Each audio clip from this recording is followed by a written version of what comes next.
Tárgy, darásfészek akció. Szigorúan titkos. Tisztelt államtitkár elvtárs! Konspiratív nyomozásom eredményeként jelentem, hogy megtaláltam a likvidált miniszterelnök sírját. Nagy Imre és társai holttestét egy szigorúan titkos, operatív eljárás során az éjleple alatt átszállították az új köztemetőbe. Különleges állami titokként kezelve fedőnéven temették el őket. A sírhelyek körülbelül 3 kilométerre vannak a főbejárattól. A területet magas fű és bozót borítja.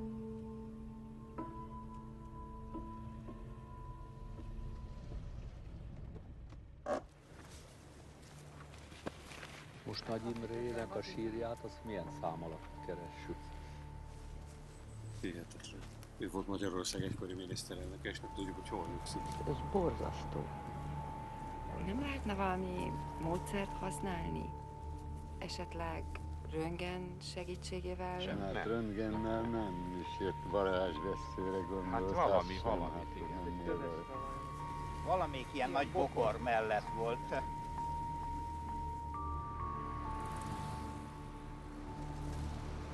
Sind Sie bereit, Genossin Kelm? Anschrift? An alle ersten Sekretäre.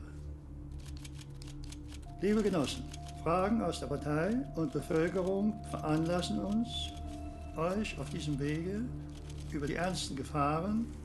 Itt van sárga jel, itt van. Itt van. Nein, schreiben Sie außerordentlich ernsten Gefahren. Für die Bewahrung der sozialistischen Gesellschaft in Ungarn zu unterrichten. Man müsse sich einen langen politischen Kampf um die Macht einstellen. Die eingeleiteten Aktionen zur Rehabilitierung von Imre Nagy. Wie bitte? Das ist IMRENAGY.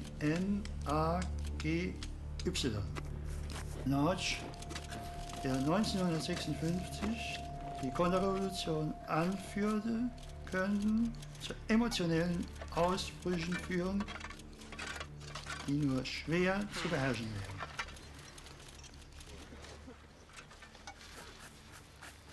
Arcát lefelé. Ez kész. Szóval nem bertelen. Így jár ki újra túl a ruszkikkal. Der Generalsekretär in Ungarn schätzt ein, dass die Volksrepublik vor einem Chaos stehe. Liebe Genossen. Chaos? Jawohl, Genossin. Chaos. Vor einem Chaos stehe.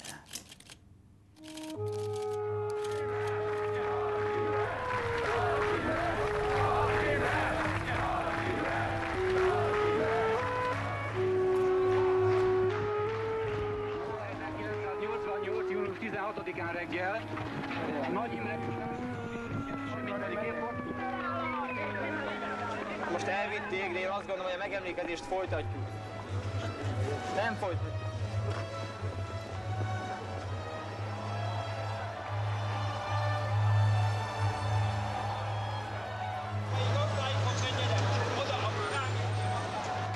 Wo sind wir denn? Wo leben wir denn?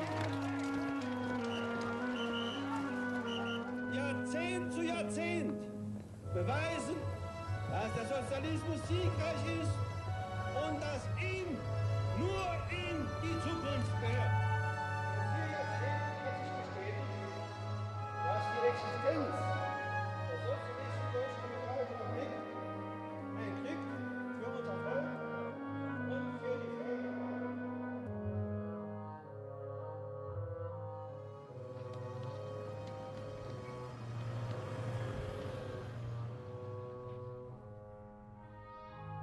The Eastern Bloc in the late 80s was a strange place to be. For 40 years, we had been pretending that we were creating paradise on Earth. But now, slowly, the truth was coming to the surface.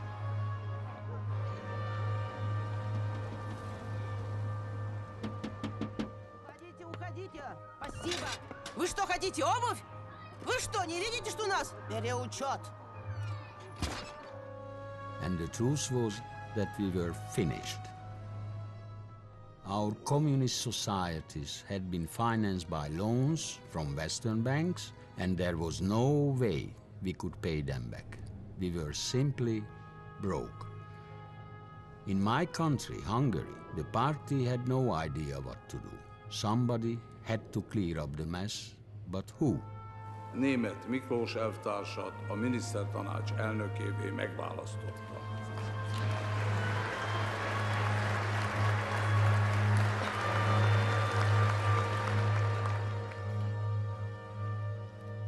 So to my complete surprise, they appointed me, a young economist, 40 years old, to be the new Prime Minister of Hungary.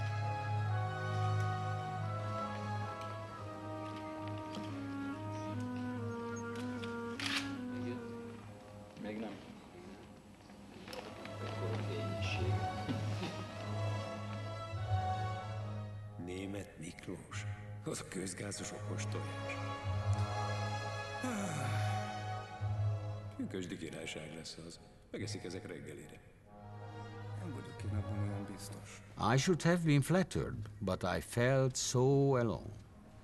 Nobody expected me to survive, and I had no friends in the party ranks. Ez a fickó tudja, hogy kell bánni a pénzzel. És ezzel még sokra viheti. Kinyíratja az egész rendszert, ha kedve tartja. Ugyan már a párt erősebb. Hát erősebb, mint ezek is könyvel. Akarsz fogadni? Majd meglátjuk.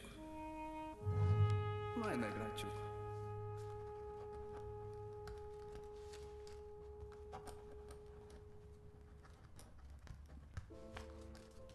It was well known that the system is at dead end. My job was simply to save the country from bankruptcy, so I had my first look at the national budget. I gone through and went through as an accountant of the key features of the budget. Among others was a big sum I discovered under a special code name. It was under the Home Ministry. Pista, a csőd szélén állunk, ugye tudod? Tudom, Miklós. Ahogy nézem a ti számaitokat, látok a belügynél egy meglehetősen impozáns összeget. De nem tudok rájönni, hogy vajon ez az összeg mire megy el. Mert csak egy kóddal van megjelölve, EJR. Elárulom, Miklós. Hidd el, ennek igen egyszerű a magyarázata, tudod? Biztonsági okokból van kóddal ellátva. Az S100-as bújik meg a kód mögött. S100-as? Az mi a franc? It turned out that the money was all about the 240 kilometers of electrical fence on our border to Austria. In other words, the Iron Curtain.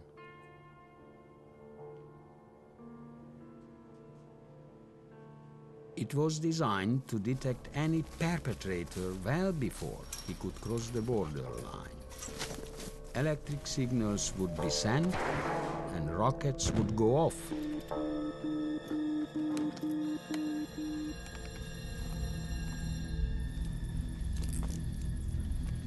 It was the pride of the border troops, but now it was failing.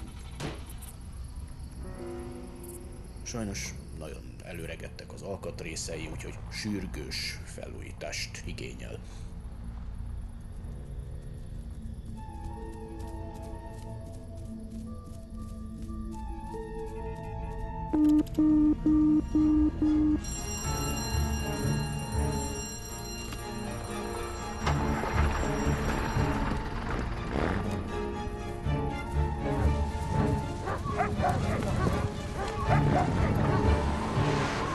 Az őrsökön naponta többször is előfordul vakriasztás, a gyakori jelzés, többször megszakított pihenő negatívan hat az állományra.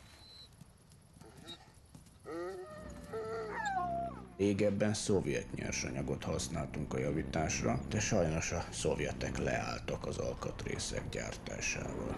Úgyhogy máshonnan kell beszereznünk. Értem, István, és pontosan honnan? A franciáktól. Franciaországból. Ez hihetetlen. Szóval nyugati határaink védelmi rendszerét nyugati, francia alkatrészekkel foltozzuk meg, amiket nyugati devizakölcsönökből fizetünk ki. Így van.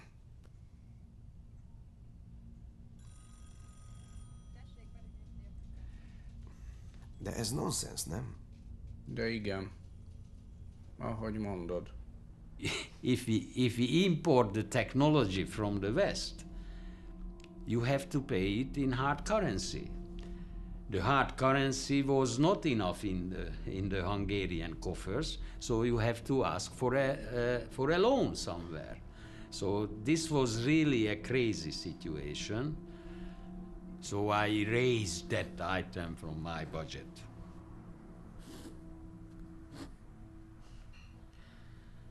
Németh Miklós elvtársat illeti a szó. Tisztelt Országgyűlés! Önök itt és most felelős cselekvésre adtak számomra felhatalmazást. Olyan történelmi pillanatban, amikor körülöttünk és bennünk sok minden változott. Te hallottad? Körök kitörölte az S100-asnak költségvetésbe. Viccelsz? Dehogy viccelek. Nézd meg a főnököt. Szerintem a német ezzel kihúzta a gyufát nála. Nézd meg a fejét. Felvállaltam, melynek terhét és súlyát érzem, még nagyobb erővel. I did what I thought was right, but not everybody agreed with that. Certainly not Károly Gross, the leader of the party. He was soon to teach me the rules of the game.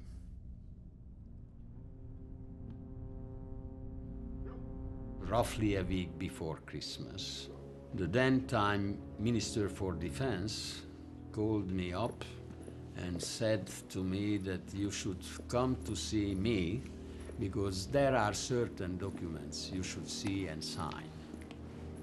And he escorted me into the lift. And interestingly, the lift, when it was moving, was not moving upward, but downward.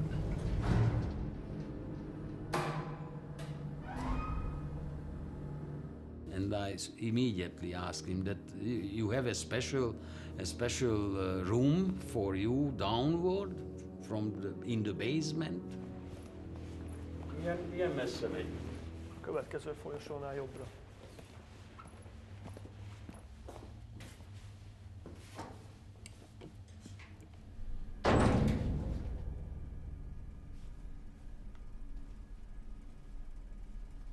Just maps everywhere.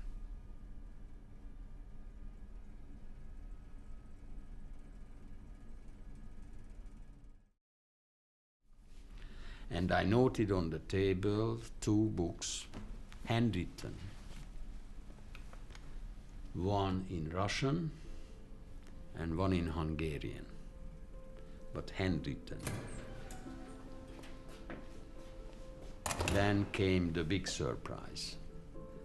I did not know that in the 70s, the party secretary and Brezhnev agreed to plant nuclear warheads on the soil of Hungary.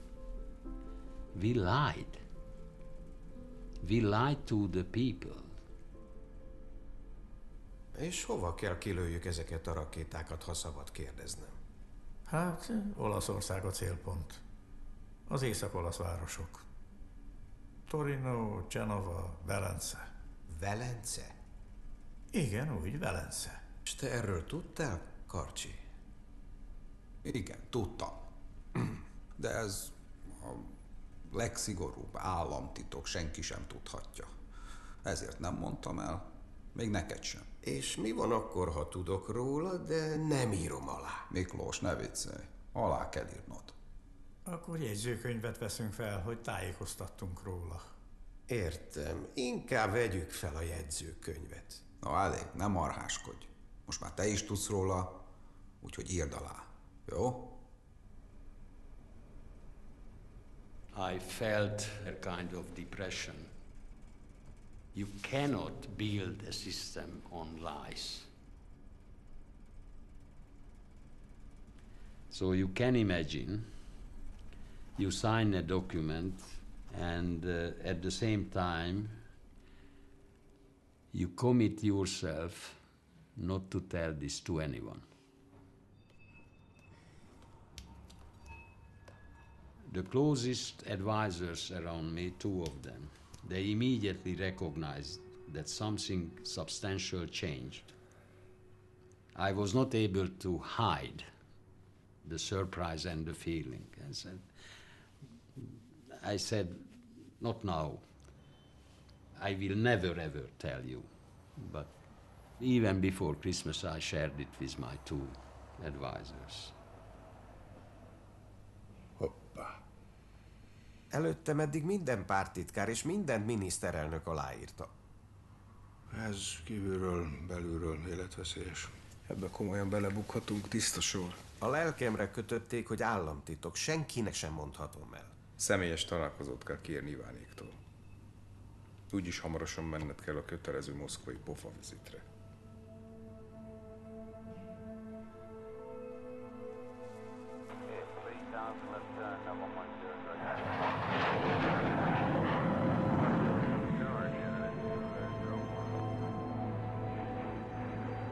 So here I was on my way to Moscow, meeting the Soviets, who were the real rulers of my country for more than 40 years.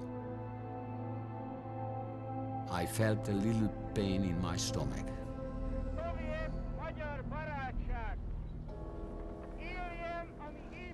You have to understand my childhood in the early 50s, dominated by the Communist Party. Hardliner Bolsheviks ruled the country. I was roughly 8, 9 years old. And my grandpa had a radio in the village. I'm talking about 1956, late October, November. An uprising of the people against the tyranny, against the communist rule. It was a revolution, and now the Russians were coming to crush it.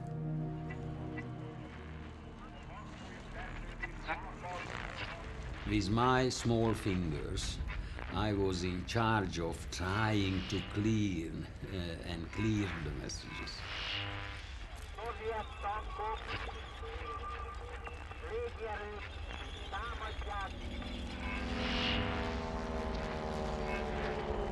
Hajnalban a szovjet csapatok támadást indítottak fővárosunk ellen, hogy megdöntsék a törvényes magyar demokratikus kormányt.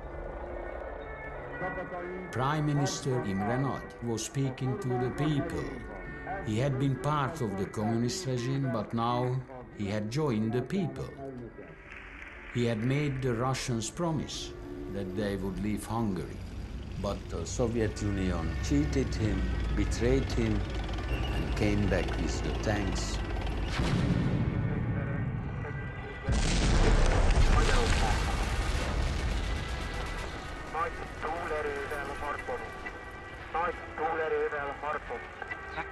Lehet, hogy rádiókat nem sokára meg fogják semmisíteni. Partizán harcban.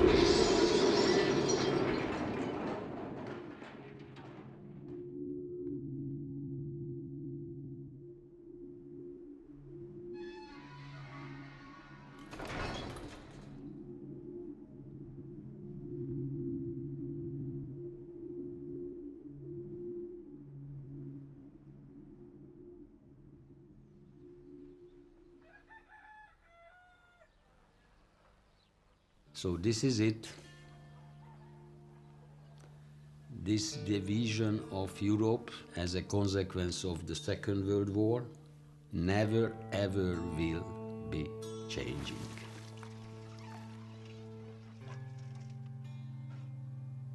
This is our way of life. We have to live and we have to accept the rulers. They killed nearly 300 people, among others Imre Nagy, the then-time Prime Minister, was hanged and killed.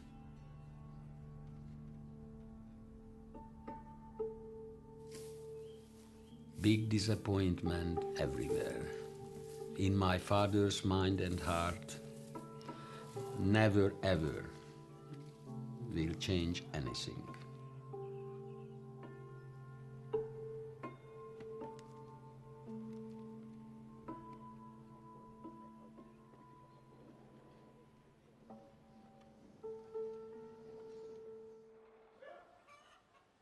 But I was thinking to myself, is this a life for me?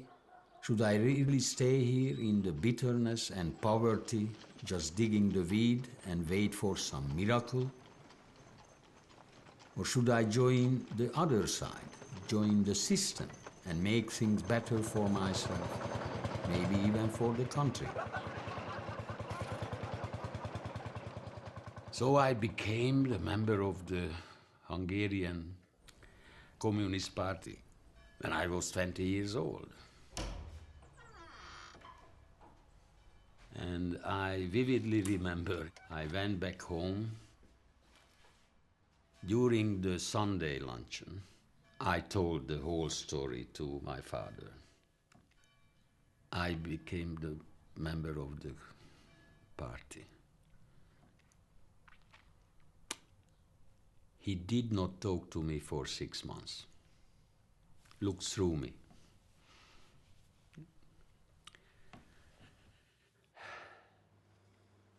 Jézus, és itt a Júdás. Majdnem én is az lettem. Later on, when I took oath, my father was saying to me in a letter,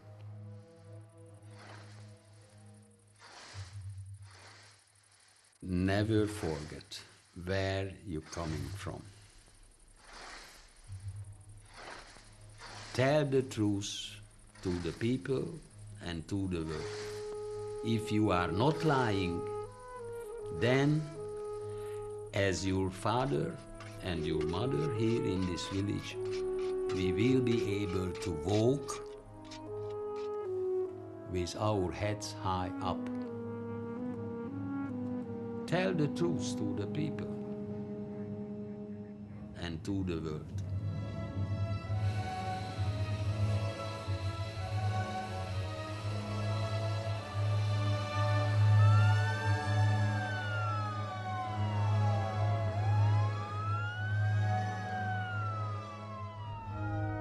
We knew from the past of the Soviet Union that for the Russians, the least valuable item is the people. Stalin sacrificed sometimes millions, keeping together the Soviet Empire. Unbelievable what sort of sufferings the whole nation gone through. That's why I always put a question mark of this tolerance of the Soviet Union. You have to be very, very cautious when you do business with them, even if you belong to the same camp.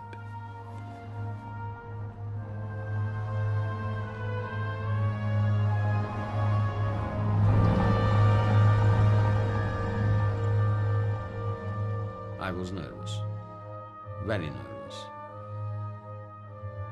This was a big moment.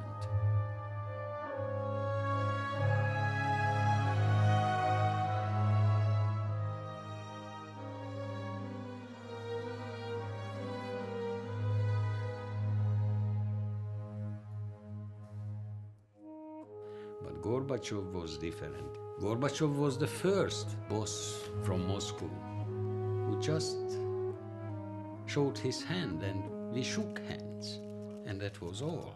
not a hug, let alone a big kiss. So these are minor things, showing a lot on the personality. And step by step, it became a very lively discussion.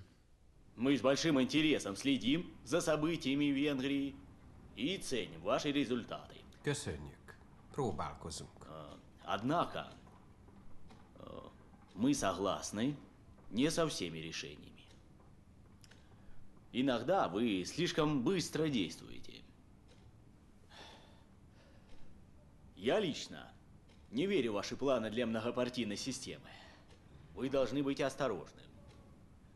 Мы не можем допустить, чтобы реакционные силы активизировались.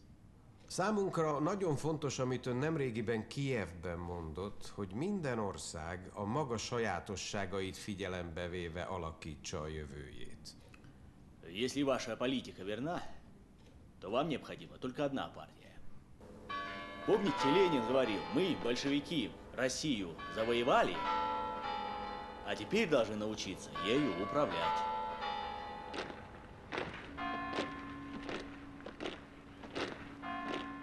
Gorbachev had the idea that somehow communism could survive in the new times.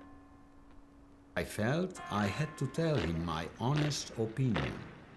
Mihail Szergejevics, valamit tudnia kell. Nálunk Magyarországon előbb-utóbb szabad választások lesznek. És azt nem a mi pártunk fogja megnyerni. És nagyon valószínű, hogy az új kormány nem az ön oldalán fog állni. Nem. Mit fog akkor csinálni a Magyar Népköztársaság területén állomásozó 80 000 szovjet katonával és az atomrakétákkal? Hogy fog cselekedni?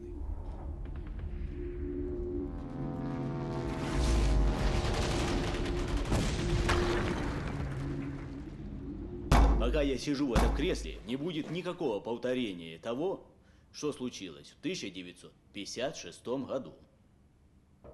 They were knocking during our meeting, calling for the end of the meeting because there is another one. And he said, yeah, wait, postpone it a bit because we are here discussing very important issues. Egy dolgot még mondanom kell feltétlen. A Magyar Népköztársaság jelenlegi kormánya úgy döntött, hogy a nyugati határzárat fokozatosan lebontjuk. Természetesen mindenkit szeretnénk tájékoztatni a munkálatok előtt. Честно говоря, я не вижу в этом большой проблемы. Könnyen elképzelhetőnek tartom, hogy lesznek, akik viszont problémának fogják látni. Például az elvtársak Berlinben. Да. Не знаю.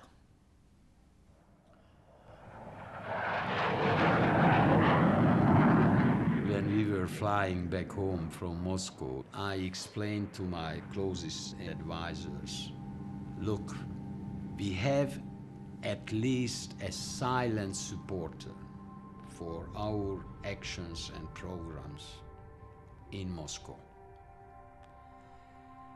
But rest assured, in Prague, Bucharest, and especially in Berlin, we have bigger and louder enemies.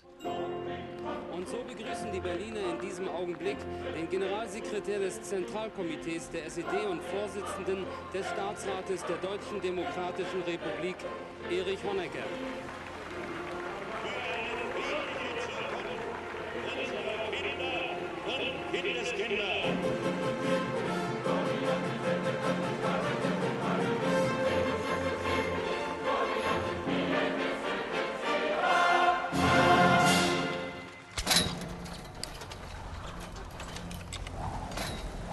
Ungarn hat heute damit begonnen, die seit 40 Jahren bestehenden Grenzbefestigungen zu Österreich abzubauen. Auf mehreren Kilometern wurden elektrische Signalanlagen demontiert und Stacheldraht niedergerissen. As soon as we started the work on the border, barbed wire, Honecker smelled and felt the danger. Hat denn jemand von euch die Nachrichten gesehen? Ungarn. Kann mir jemand sagen, was die vorhaben, unsere Genossen in Ungarn? Honecker assessed the decisions and actions as clear signs of undermining their power base. Honecker probably assessed his situation correctly. Nun, Genosse Kessler? Nein. Genosse Mielke, hast du was? Tut mir leid, Erich. Ich hab nichts. Und die Botschaft, die sollten ja wissen. Auch nichts. Na, das ist ja sehr beruhigend. Genosse Kessler, ruf doch mal deinen Kollegen in Budapest an und frage ihn, was das alles bedeuten soll. Jawohl, wird veranlasst nachher. Nein, Genosse. Sofort, unverzüglich. My Minister for Defense told them that we have been working on a more modern system of the border controls. It was to some extent a lie. Also, Genosse Kessler, wie sieht's aus? Ja, also ich würde sagen, wir sollten uns nicht so viele Sorgen machen. Die ungarischen Genossen sagen, sie würden die Sicherheit gewährleisten. Unbedingt. Was soll das jetzt bedeuten? Es soll genau bedeuten, dass weiterhin patrouilliert wird und noch dazu, der Streifendienst wird auch verstärkt.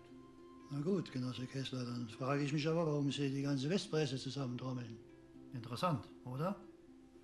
Also die ungarischen Genossen berichten uns, dass sie damit lediglich nur ihren Beitrag zur europäischen Entspannung leisten wollen an der Grenze. Diese Maßnahme sei, wie soll ich sagen, eine so rein grenzkosmetische. Naja, das wollen wir hoffen.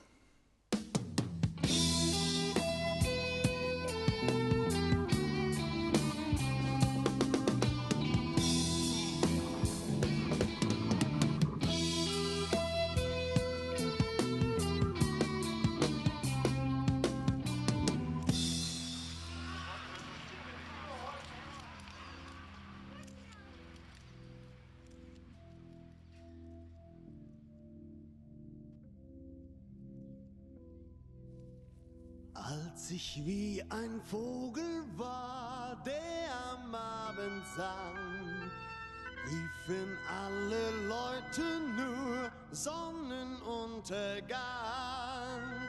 Alle Vögel sind schon da, keiner, der das rief. Ohne Stimme flog ich fort, als schon alles schlief. Irgendwann will jeder Mann raus aus seiner Haut. Irgendwann denkt er dann, wenn auch nicht laut. Ja, der Kasseturm. Es war schon was Besonderes. Man kam nicht unbedingt rein. Das erste Mal bin ich eigentlich gar nicht reingekommen. Und beim nächsten Mal habe ich dann den Türsteher doch beschwatzen müssen, mich reinzulassen, was ein bisschen gedauert hat, aber irgendwie hat der Kontakt dann doch gehalten, sodass man sich drin noch mal traf. Ich natürlich dann auch ein Getränk spendierte, weil er mich ja doch so großzügigerweise reingelassen hat. Und da hat sich natürlich dann mehr entwickelt. Und das war dann halt der Kurt, was dann später mein Mann geworden ist. 1979 habe ich den Kurt kennengelernt.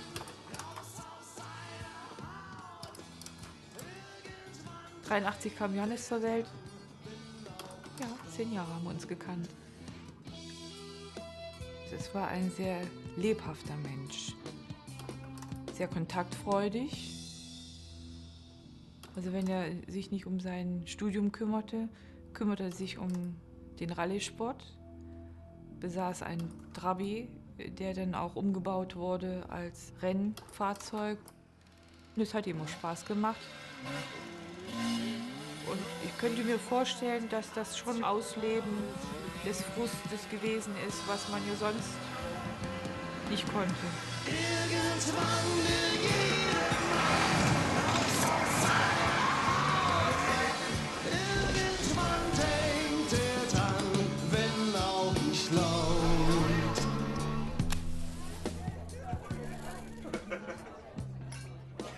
Wir waren viel mit unseren Freunden unterwegs. Man hat sich regelmäßig, eigentlich fast jedes Wochenende irgendwo getroffen.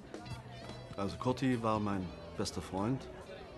Er war die zentrale Person in unserem Freundeskreis. Und mit meinem Lebensgefährten Rainer haben wir sehr viel Zeit mit Kurti und Gundela verbracht. Ja. Und haben uns sehr oft hier in der Wohnung getroffen.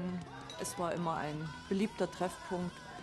Wir haben unheimlich viel schöne Musik gemacht bei den Partys und den Feiern und ich bin sehr oft in Gedanken noch heute bei ihm.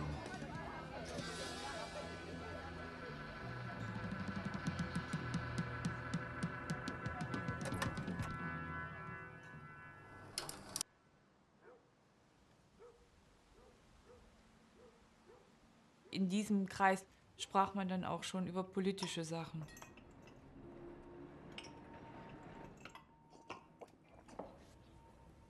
Wie lange ist die Bevölkerung noch leidensfähig? Das ist die Frage. Ja. Hier gibt jemand eine Linie vor und du musst dich an diese Linie halten. Das kann doch nicht sein. Ich glaube nicht, dass die da oben sich die Macht einfach so aus der Hand nehmen lassen. Man weiß es ja nicht, ob es so weit kommen könnte oder nicht. Ja, die sitzen viel zu fest im Sattel und die werden das mit aller Gewalt verteidigen. Ja. Ja, aber warte mal, es geht doch schon was los. Guck mal in Ungarn, da passiert was, die wollen den Zaun abbauen. Das ist doch ein Signal. Das ist doch ein absolutes Signal. Für mich erscheint es auch so. Ich bin mir nicht im Klaren, ob das ja so eine Art Schau ist. Ja, genau. Wir wissen nicht, wo es hingeht. Das kann auch nach hinten losgehen. Ist das bei denen auch so streng, weißt du das? Ach, soweit ich weiß, ist der Zaun zu. Das ist ähnlich wie bei uns, vom Osten in den Westen. Ist schon gesichert. Natürlich ist die gesichert. Es sind genügend Grenzsoldaten, die natürlich bewachen. Ich meine, bei uns gibt es Minen. Gibt es bei denen Minen? Rechnen muss man damit, sicherlich. Aber bestimmt nicht in dem Ausmaße wie hier. Aber gibt es einen Schießbefehl in Ungarn? Tja, es darf eigentlich nicht mehr geschossen werden. Eigentlich. Ja. Aber es ist immer noch ein Land in dem kommunistischen Lager. Das ist genau der Punkt. Und da wird es solche Leute gehen, die diesen Zustand weiterhin aufrechterhalten wollen. Ja, sicher. Es prickelt und keiner weiß, wo es hinführt. Es ist wirklich wie ein Pulverfass. Ja? Aber der Versuch ist da und die Chance ist da. Ja. Da gibt es ja diesen neuen Ministerpräsident, Miklos Nemet. Also ich denke, das könnte eine Chance für dieses alte, orthodoxe kommunistische System zu durchbrechen. Man kann ihm das nur wünschen, wenn es so ist, dass er das schafft. Richtig.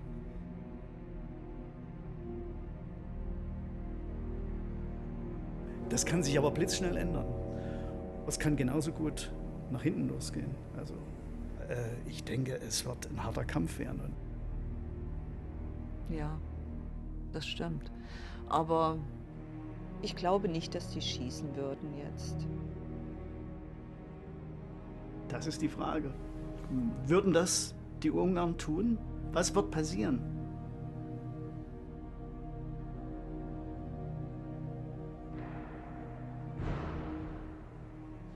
By this time, the party boss and I had gone completely separate ways. We hardly talked to each other, and he was not pleased with what I had done to the border. Why you want to act against our friends in East Berlin? That was his question. Why? I don't see why you siding Hungary and the country with the West Germans.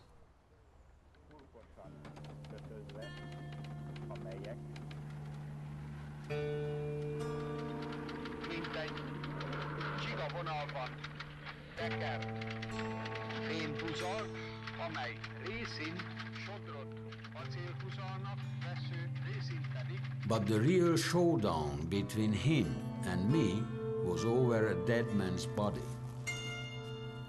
He executed Imre Nagy, my predecessor as Prime Minister.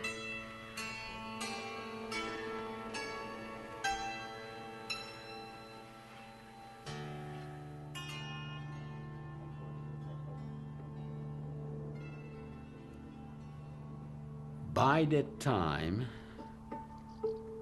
there was an official request from the family of Imre Nagy and representatives of the civic society to rebury the victims of 56.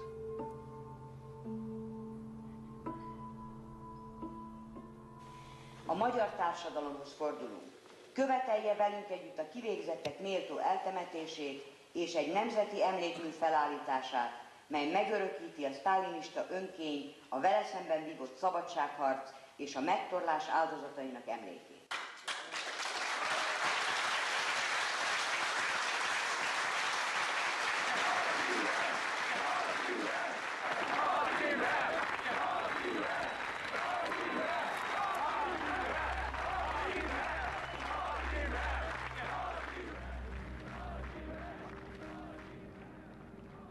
...1956-os magatartásáért Nagy Imrét a magyar kormány nem rehabilitálja.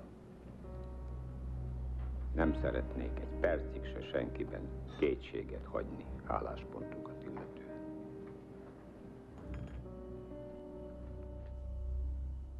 Szegény Grósz elvtárs, a legrosszabb rémálma válik valóra. Kihantolják Nagy Imrét és társait. Vagyis ami megmarad belőlünk. Mit arrébb, vagy ezt elrébb, mindegy. Úgy, még egy kicsit, még, igen. Ezek a veteránok teljesen be vannak zsongva. Feltartóztathatatlanok. Na ja, kiszabadult a szellem a palackból. Az ki, az bizony ki. Itt tulajdonképpen még a laikus számára is megdöbbentő egyezés figyelhető meg. Légy szíves, mindjárt. Ide figyeljetek, ezt a Grósz nem engedheti meg. Akkor neki annyi. Á, nem hiszem. Nem tudod, hogy Grósz a másik oldalon volt? Mit akarsz ezzel mondani? 56-ban a ruszkik oldalán harcolt. Azt beszélik, munkásőr volt. Vagy pufajkás. A lényeg, hogy öldöste a felkelőket. Ezért van úgy beszarva szegény ördög. Most lesz csak igazán szüksége a régi cimborára. Kikre? A kék ingesekre, a munkásőrökre. A párthadsereg az ő hadserege. Azok nem fogják cserben hagyni. Azoknak van kalasnyikovuk, hogy megvédjék. Bizony, kalasnyikov, meg tankjaik is. És másról sem álmodnak, mint hogy végre bevethessék őket.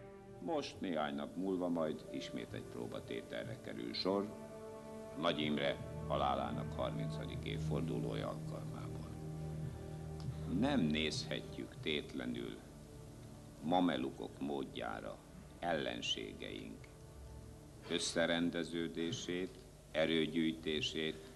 A vezetés vállalja a konfliktusokat és a konfrontációt, ha eljött az ideje.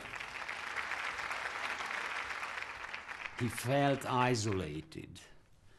That probably pushed him even to play even darker and dirtier cards. That's why the representatives of the different civic organizations came to see me and asking for my help. Azt hallottam, a német Miklós titokban találkozik a Nagy Imrés bandával. Jó, mi? Jó, bennyel az ellenség, mert csak mentse a párt írnáját. Nem a pártét, a sajátját, azt hiszem Nagy Imre lesz a pártot. Nem jó, jó napot.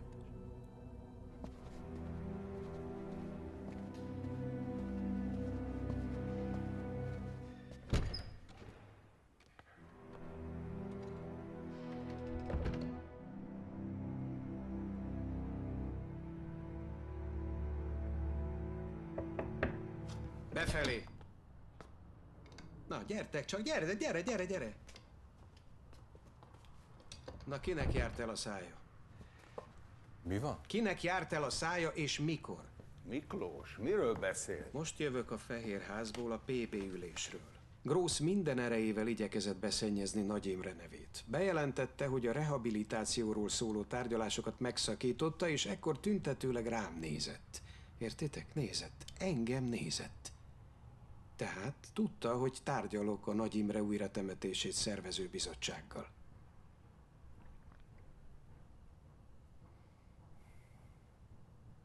Na ki vele? Melyik őtök köpött be engem, mi? Miklós, tudom, hogy ez kutya kellemetlen, de ha nem bízol bennünk, én fölállok. Én is. De akkor magyarázzátok meg, hogy mi ez. Hát ha jól meggondoljuk, rajtunk kívül vannak még emberek, akik tudhattak a dologról. Például az újratemetés szervezők. Kérlek, ez hülyeség.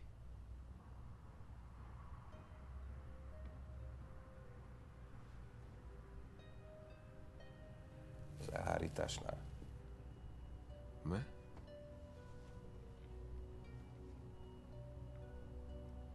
Igen. This room is bugged. They identified 4 sources. The 4th place was a gift from Comrade Rishkov, the Soviet Prime Minister. No way that the Russians deliberately put in that gift a bug. It was bugged by the Hungarian security forces, which were under a direct command and direct influence of the party boss. Kinek járt el a szája és mikor? Miklós, miről beszél?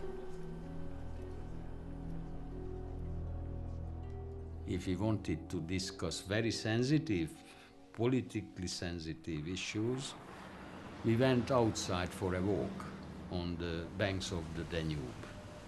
Ide figyelj, Miklós, tovább már nem titkolózhatunk. Rossz, előbb-utóbb rá fog jönni, mit tervezünk. Az egész Nagy Imre ügy túlnő rajtunk. Senki nem felejtette. Ott él az emberek emlékezetében.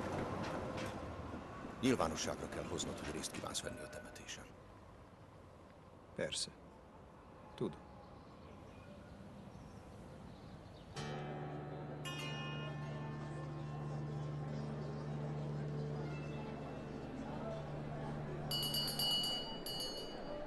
Német elvtárs, tájékoztatna bennünket a kormány pozíciójáról Nagy Imre és az 56-osok újratemetése ügyében? Igen. Illene beavatni a KB-t abba, hogy a kormány mit tervez. Természetesen. Tájékoztatom önöket, hogy a kormány részt kíván venni Nagy Imre és társai újratemetésén. Ma most boldog vagy? Boldog vagy? Jó temetést kívánok. Csak arra vigyázz, nehogy a tiéd legyen a következő koporsó. He was threatening me. It was a quite clear threatening on his side that might be a killing, might be a yes, it happens. It happens. It happens.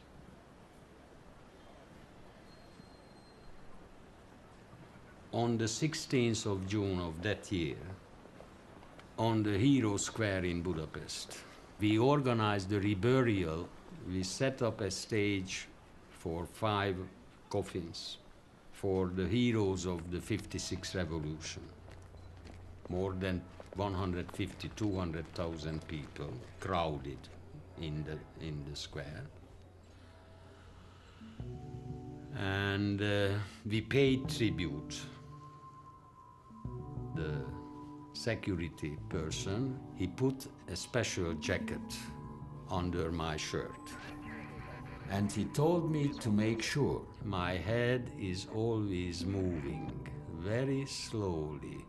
If you move your head and the body permanently, there is no way even a professional will find your head. It was quite a nervous day.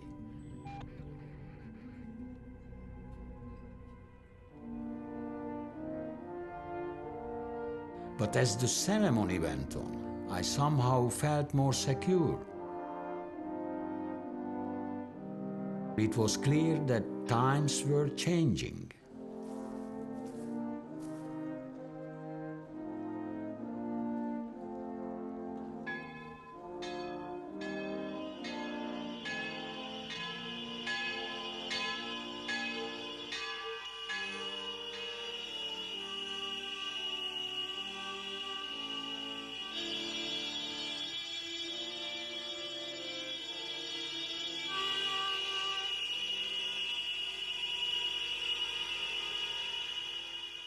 Ezzel Grossnak lőttek. Igen, ez kész. Grossnak annyi. Miklós egy mázlista. De hátra van még a fekete leves. A következő meccs az kemény lesz. Tudod, mire készül? A varsói szerződésre gondolsz? A csúcsra Bukarestben? Biza. Apu, hogy megy be az a nagy elefánt az oroszlán barlangjába? 89 July. We have the Warsaw Pact gathering and meeting in Bucharest.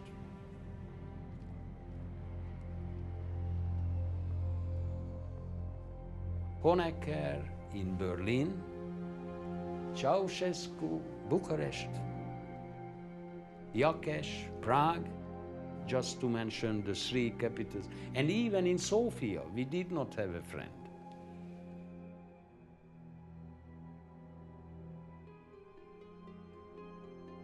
Ceausescu, the Romanian dictator, proposed to discuss the developments and events in two countries, namely in Poland and in Hungary, which are undermining the proletarian internationalism of our brotherhood. The Bulgarians, the Czechoslovak delegation, and the East Germans supported the proposal because this is a type of disease. Even some of them use this word, disease. They quite clearly suggested to Gorbachev that use the weapons, please, against these two countries. They were fighting for their real life. I was sitting like this next to the Russian Soviet delegation, and Gorbachev was blinking with his eyes. Take it easy. Take it easy. That was the message by this blink. Without Gorbachev's support, there was nothing anybody could do to harm us.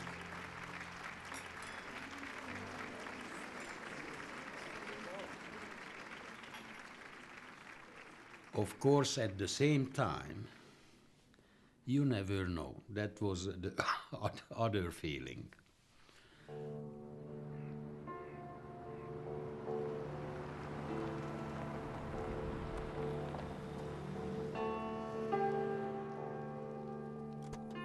We had to check what is going on in Moscow.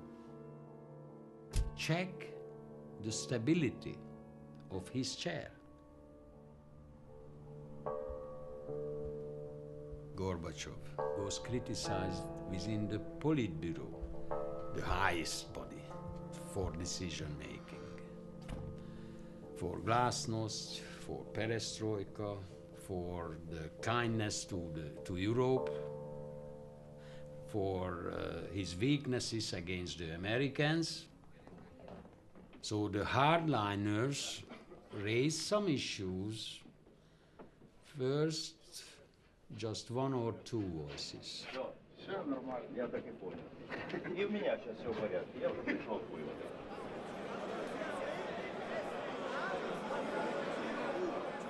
Здесь мы, людей, которые получили... Then we got the news from Moscow that there was a very heated discussion, and it was very likely that from one day to the other there is a quick flip, toppling Gorbachev, getting a hardliner, and then again blood will be flowing in the streets of Eastern and Central Europe.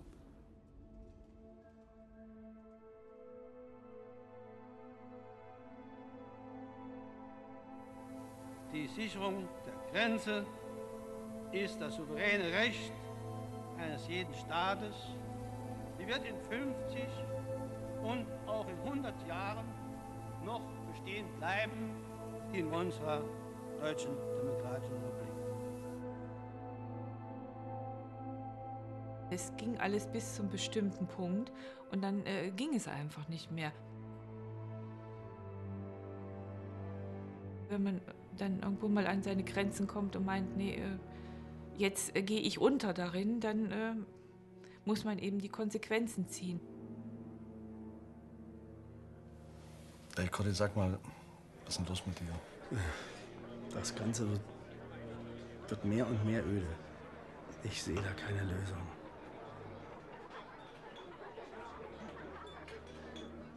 Manchmal denke ich,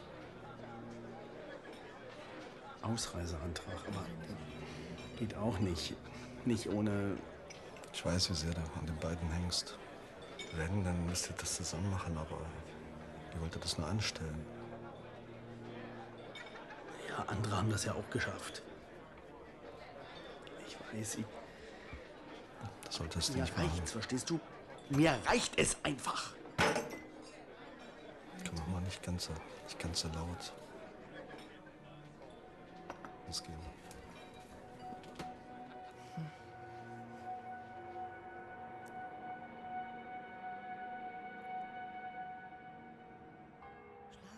Kindlein, schlaf, am Himmel ziehen die Schaf, die Sternlein sind die Lämmerlein, der Mond, der ist das Schäferlein. Schlaf, Kindlein, schlaf. So, und jetzt Licht aus, gute Nacht, schlaf schön. Wir haben dann immer gewartet, bis Johannes sicher geschlafen hat, weil man weiß ja nicht, wenn Kinder schnappen ja schon mal Sachen auf und erzählen das dann unbedacht weiter. Kannst du die Tür offen lassen? So? Noch ein bisschen. Das ist gut jetzt, Johannes. Gute Nacht. Also es musste nicht der eine den anderen überreden. Das war wirklich in uns beiden gewachsen. Schander ist doch unten, der wird uns schon helfen. Du meinst, der weiß Bescheid. Ne, das waren Gespräche unter uns. Dass wir zwei weg wollten, das war schon geheim. Das haben wir ja niemandem erzählt. Wirklich niemandem.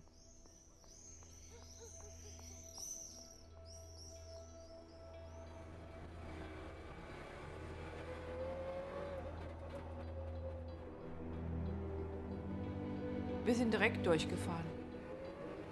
Wir sind abends wegen dem Schlafen des Kindes meistens abends gefahren.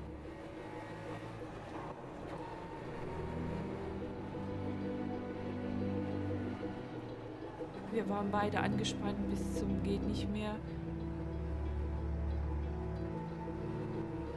Ich muss wohl sagen, wir hatten auch keinen richtig festen Plan. Wir wollten einfach jetzt erstmal nur bis Ungarn, bis nach Budapest. No one of us forecasted that during the summer period we will have another hot potato in our hands, namely the German refugee problem. I got the first news that, interestingly, after the 2-3 weeks long holiday, some of the GDR citizens decided to stay. And it was clear to me that this is now very, very serious.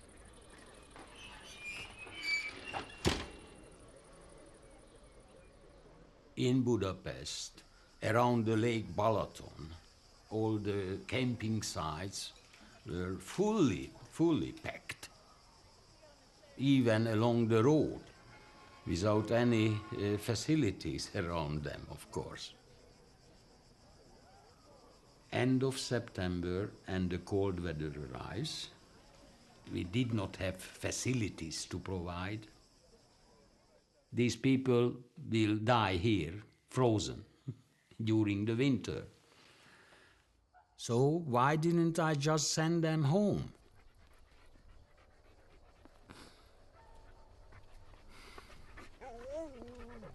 For years, we were obliged to pick up East Germans and send them on special airplanes, organized by the infamous Stasi, to take them home, in many cases to certain prison or severe harassment. We couldn't keep doing that, certainly not with 100,000 people. We had to find a clear solution.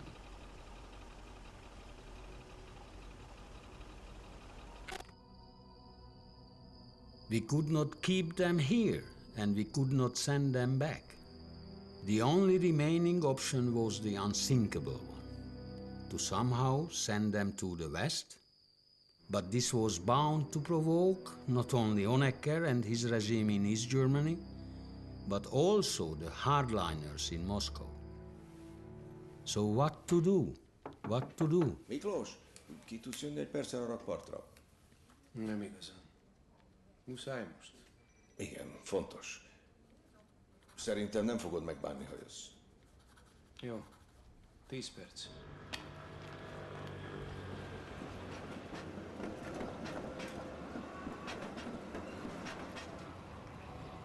Tudod, mi ez? Na mi? Talán valami térkép. És találd ki honnan.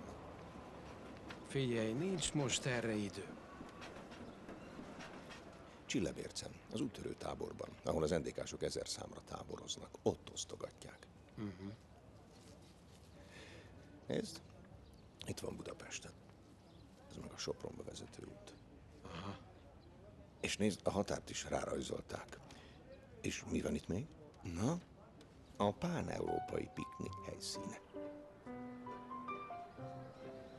The Pan-European Picnic was an exceptional event where a group of local activists from East and West had got our special permission just for a few hours to meet on the actual borderline. Under strict supervision, they were allowed to celebrate the old bonds between Austria and Hungary with plenty of goulash and lots of wine. One part of the program was organized on the Hungarian side and the other part but the gates were open. It was only allowed for the locals, but somehow the East German refugees got wind of this. They organized an escape, not for all, but at least for the bravest.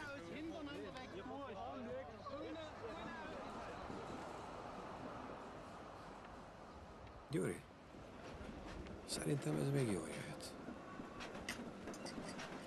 Nem bánnám, ha az NDK-sok közül lenne, aki él az alkalommal. És átszökik. Igen, átszökik. És mi nem avatkozunk közbe. Értem.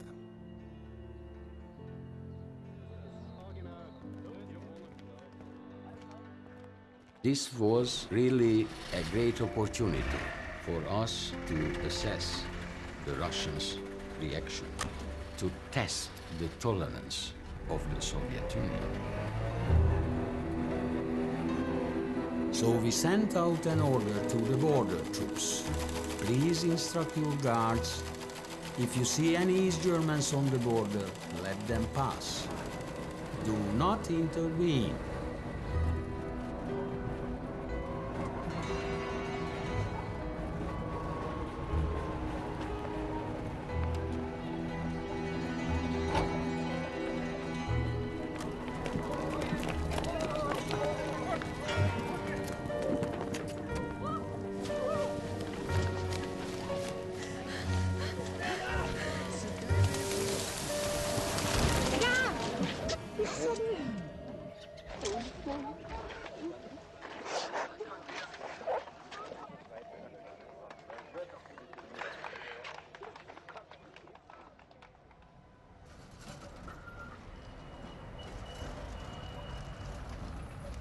Wir sind da in Budapest angekommen.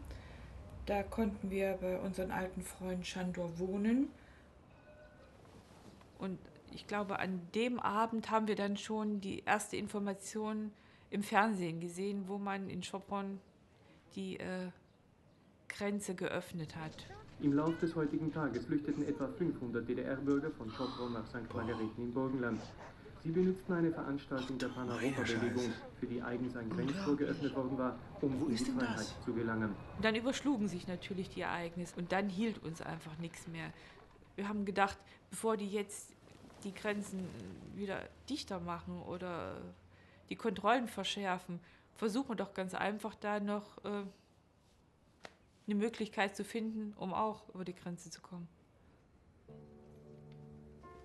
I was in my office all day. I was nervous, very nervous.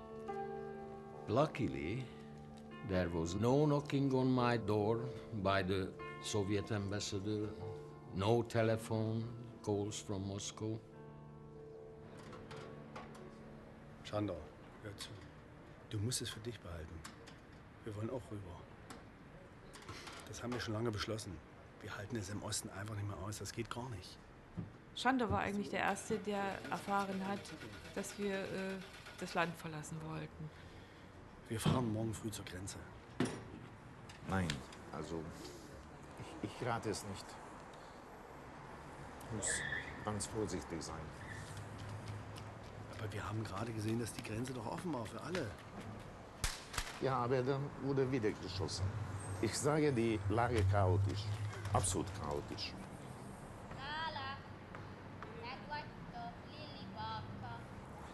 Also erst muss man Informationen sammeln, wo wird der Grenzübergang frei sein und dann fahren.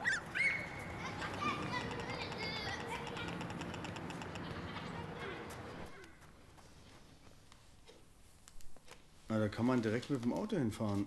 Bis ran an die Grenze. Na, das ist doch ganz einfach, oder? Ganz einfach. Innerhalb 2 Stunden ist erreichbar.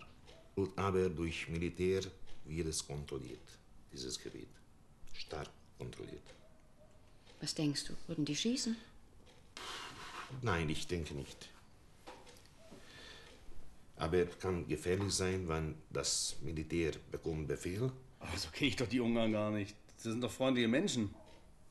Jó emberek, de nem tudni, milyen parancs van. A határt azért védeni kell. Ja, also wenn Militär bekommt den Befehl von Budapest, schützen, also schließen die Grenze, dann werden sie es machen. Also dann muss man sich wohl hier irgendwo auf der Strecke etwas suchen, wo man sich am besten verstecken kann. Hierbei und? Weiß ich nicht. Man muss immer Glück haben.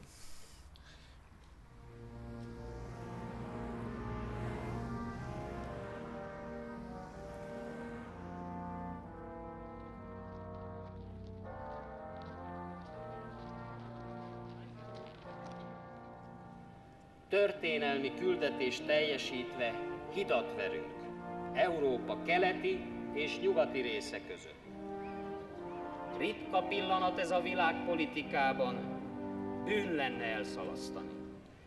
We badly wanted the change. We wanted to lead the country into a whole new era. But the truth is that I had little control of what was going on in the country. In key positions, generals or deputy ministers played their own cards.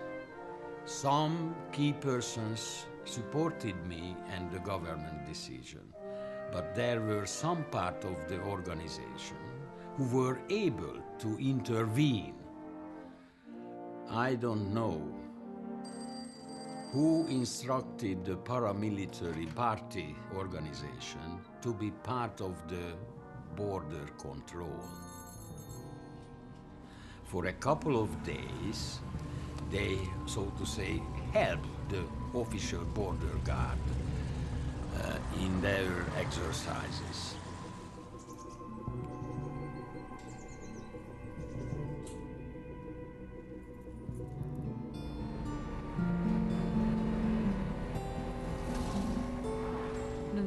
Von Budapest Richtung Grenze gefahren.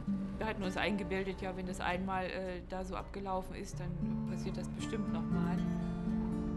Wie geht's, Manne? Der hat immer noch Bauchkrämpfe. Wirklich? Was ist denn jetzt los? Ah, Scheiß. Mami, sind das Polizisten? Wie?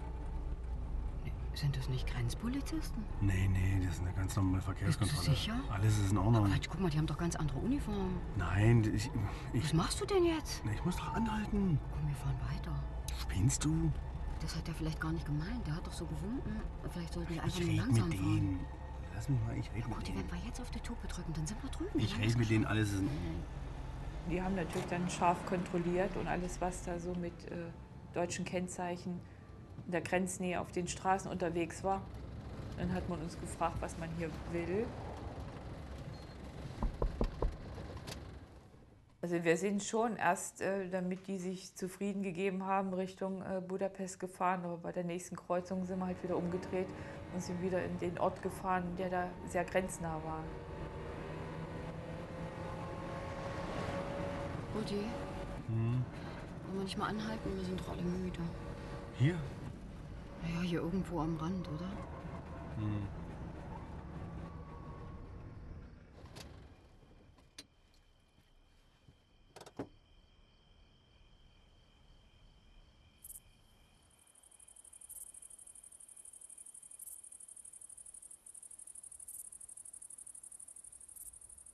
Hallo. NDK-sok vagytok? NDK? Német? Ja, Deutsch. Nix hier blieben. Nix. Kommunist. Was ist los? A munkásőrök. Németek? Ezek németek? Wo fahren? Hova? Wir haben ganz einfach gefragt, ob es hier einen Feldweg zur Richtung Grenze gäbe. Und insofern kam man mit dem eben so ein bisschen ins Gespräch. Ki akarnak menni? Hazavisszük őket, jó? Haza. Mari, itt nem maradhatnak. Komme mit? Zu Hause. Na, komme. Gyerünk, itt nem lehet. Itt.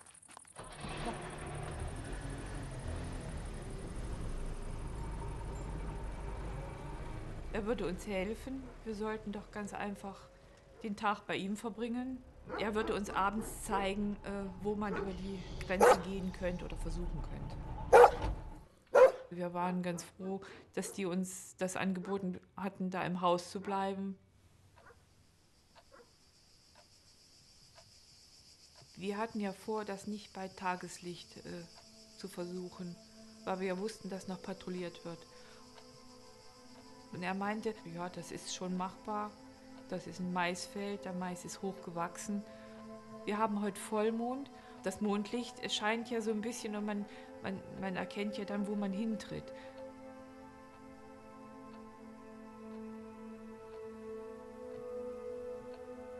Ja, und dann haben wir natürlich einfach gewartet, bis es dunkel wurde. Es war ein sehr heißer Tag.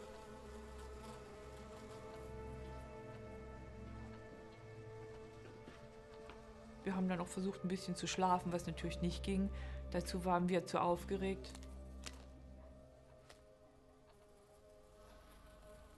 Szerintem ez túl veszélyes. Egy-két napot, kérlek. Egy-két napot várjunk még. Hát, hogyha a kormány elintézi. Megoldódik valahogy, miért te kell átvidd őket? Dehogy oldódik meg. Rohadt ruszkik, 100 évig meg itt maradnak. Nem maradnak itt 100 évig.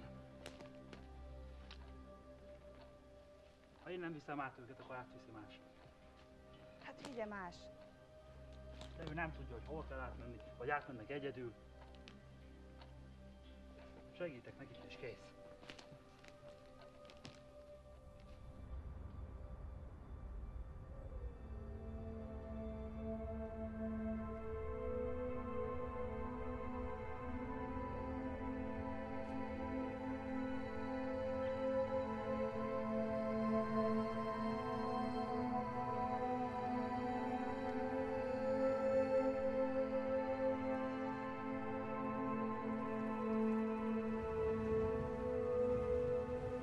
Ez van, bazd meg, ezt is megúszta.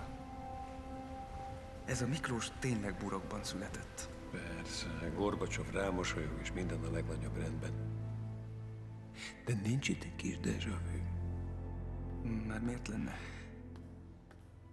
Hát az embernek akarva akaratlan egy bizonyos Nagy Imre elvtárs jut az eszébe, nem?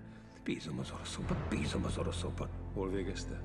Egy gödörben. Bezony. Azt hiszem igazad van. Bezony. Hogy igazam van-e? Arra mérget vehetsz, kisapám, hogy igazam van. Ez a Miklós gyerek teljesen nagy. Az osztrák-magyar államhatáron elfogott tiltott határsértést elkövetők száma 1989. augusztus hónapban összesen 6323, és ebből NDK állampolgár 5257. A piknikot azt gondolják, Magyarországon zöld határ van. A Miklós, ez így nem mehet tovább. A sorkatonák nem tudják, mit tegyenek a határsértőkkel. Az őrsökön bizonytalanság van. Azonnali és egyértelmű intézkedésekre van szükség. Értem. Laci, a külügy mit mond? Ott sem túl rózsás a helyzet. A kelet-berlini elvtársak Moszkvába rohangálnak és könyörögnek a ruszkiknak, hogy gyakoroljanak nyomást a magyar kormányra.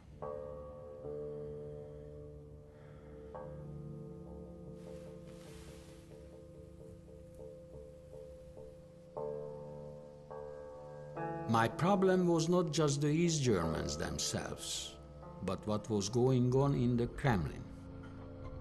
If they could put pressure on the Soviets, then the hardliners in Moscow would maybe get more aggressive.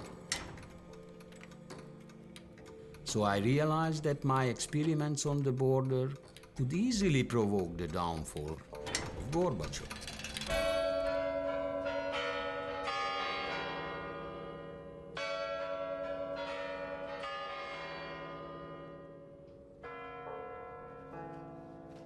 We knew, we forecasted that Gorbachev will be toppled down by a coup. That no one around me questioned that assessment. The question was when and by whom. What if a new hardliner landing up in Mikhail Sergeyevich's seat? Brezhnev never hesitated to use the military force. Most szerintem csináljuk azt, hogy altassuk el őket. Na és hogy nézzen ki ez a gyakorlatban? Sűrítsük a járőrözést? Szigorítsuk meg az eljárást? Mindenképpen. Persze, most a keményebb arcunkat mutatjuk meg majd nekik. Értitek? Le kell csillapítanunk a kelet-berlini elvtársakat. Biztos vagy ebben? Igen.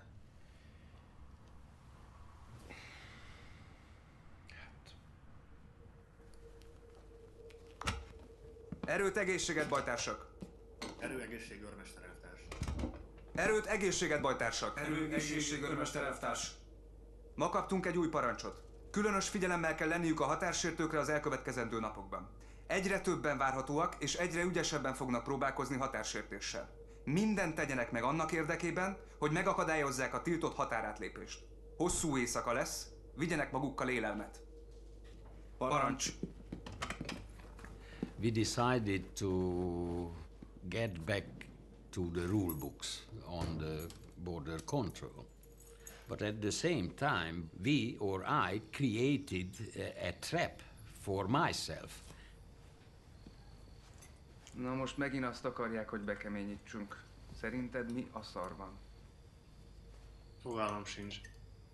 Szerintem maguk se tudják odafenn, hogy mit akarnak. De hogy a faszba fogjuk meg őket, ha nem használhatunk fegyvert? Mit tudom én? Tök hülyeség az egész.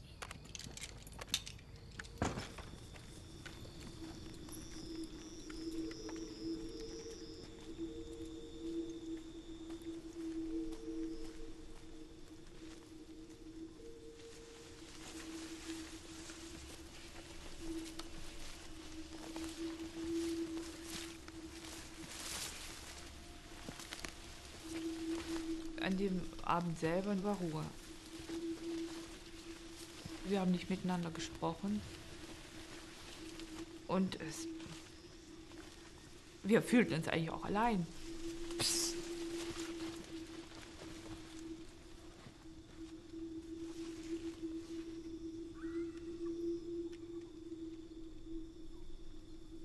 Ha látjátok a határőrt láttok, akkor ne veszekedjetek, mert akkor lőni fog, jó? Was sagt er jetzt? Keine Ahnung. Akkor inkább fussatok tovább egyenesen. Futás. Mert ha átértek, ott nem tud veletek mit csinálni.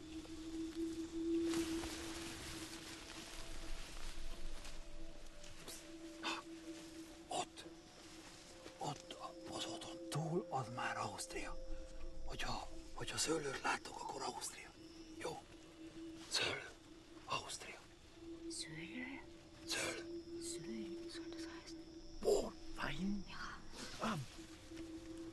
Dann sind wir in Österreich, Austria. Ausztria. Menjetek tovább, egyenesen. Ja. Auf Wiedersehen. Ja. Komm, weiter. Los, komm. Ich habe wirklich nicht damit gerechnet, dass da jemand ist, aber es waren halt welche da.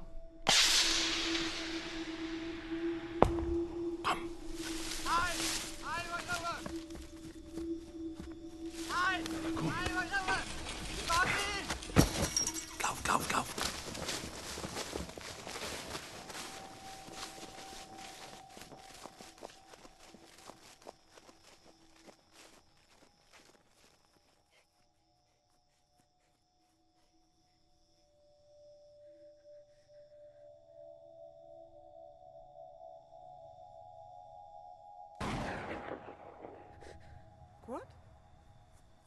What?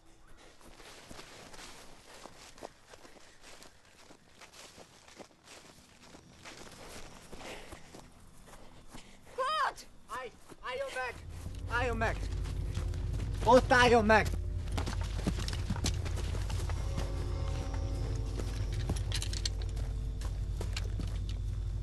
Maradjon ott! Maradjon ott!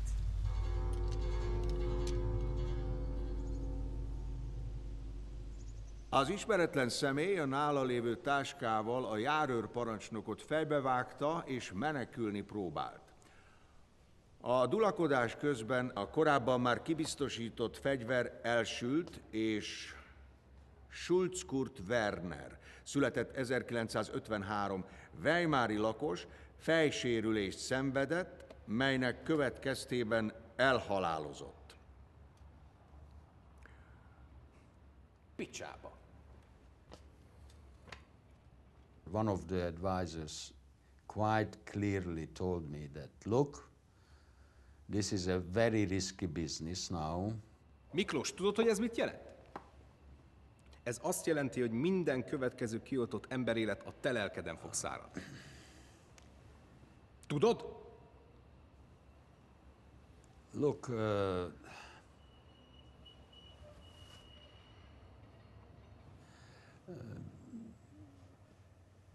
I felt ashamed that it happened. I felt ashamed myself.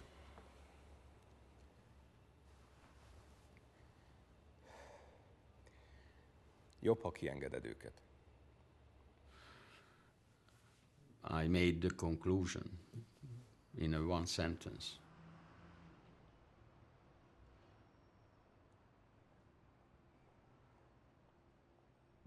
We are opening up.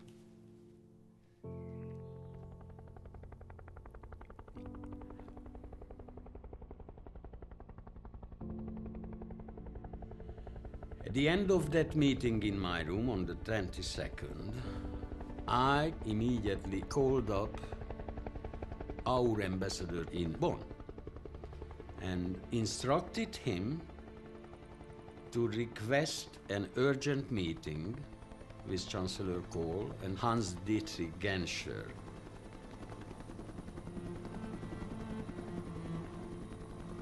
We flew secretly by helicopters to Gimnik.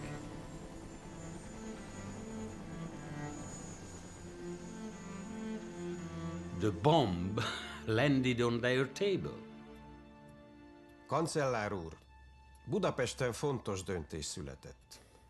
A menekültek visszatoloncolása az NDK-ba szóba sem jöhet. Kinyitjuk a határt. Az a célunk, hogy szeptember közepéig minden kelet-német ki tudjon utazni az országból. Aber meinen Sie das jetzt wirklich, Herr Nemeth? Így van. I will never forget his eyes. Cole, the big boy, was close to tears.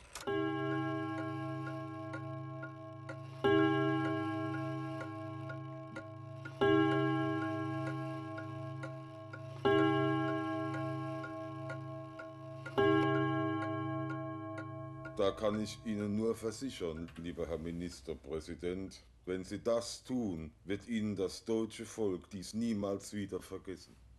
Aber was ist die sowjetische Haltung dazu? Ist Gorbatschow wirklich einverstanden? A határnyitás a mi ügyünk. A következményeit mi viseljük. Sind Sie sich sicher? Azok az idők már elmúltak, kancellár úr, amikor minden egyes döntésünk előtt Moszkvába kellett rohannunk engedélyt kérni. Bízzon bennünk. Higgy el, uraljuk a helyzetet. Na gut. He did not believe that, probably, because even on that same day, he called up Gorbachev and briefed him on the essence of our meeting. Hören Sie. Hallo. Ich habe gerade ein interessantes Gespräch mit unserem jungen Freund aus Budapest gehabt. Da? Mit dem Herrn Ministerpräsidenten. Mit dem Herrn Nemeth. Da? Er kommt mit einer bemerkenswerten Lösung für das Problem mit den DDR-Bürgern in Ungarn. Da. Es sieht so aus, dass er die Absicht hat, die Grenzen zu öffnen. Da? Ja. Jetzt möchte ich gerne wissen, wie Ihre Position dazu ist. Sind Sie mit dem Vorhaben der Ungarn einverstanden? Венгерский премьер хороший человек.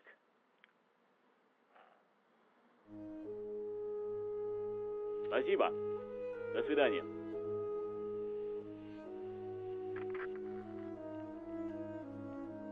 A silent blessing from Moscow.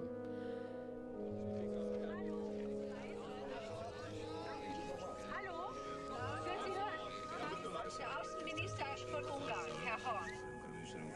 Hát ennek lényege az, hogy az itt tartózkodó vendégállampolgárok saját teendéke úti okmánnyal eltávozhatnak abba az országba, amelybe fogadják. Bürger der DDR können nicht in der DDR passieren, das Land verlassen.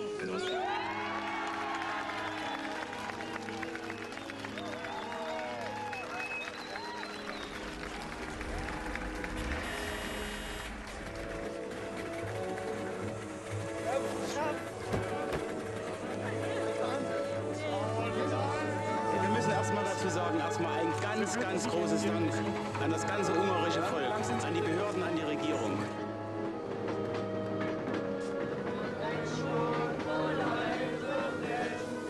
Da hat man natürlich einen Zug gefüllt mit den DDR-Flüchtlingen, die über die ganze Grenzlänge da den Weg nach Westen gefunden haben.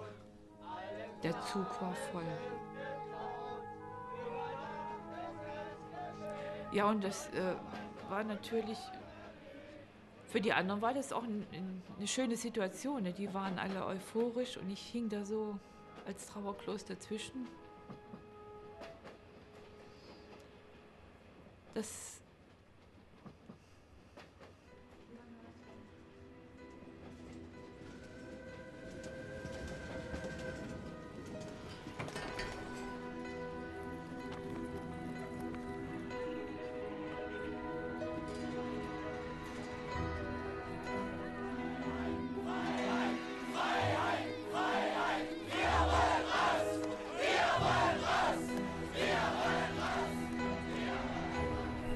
Interessen unseres Volkes. Und der Sicherung des Friedens werden wir diese Macht jederzeit wirksam schützen.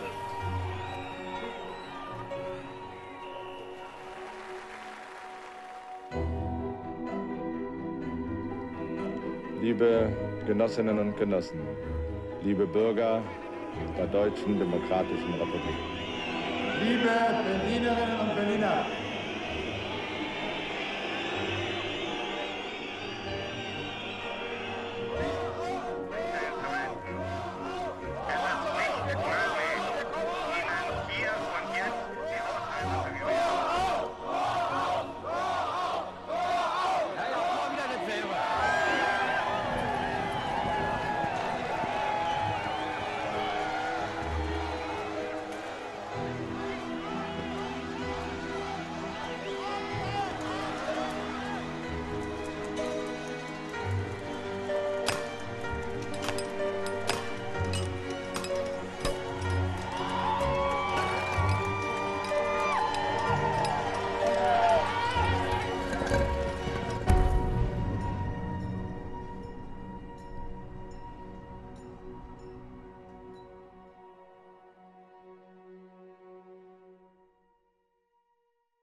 Als ich wie ein Vogel war, der am Abend sang, riefen alle Leute nur Sonne.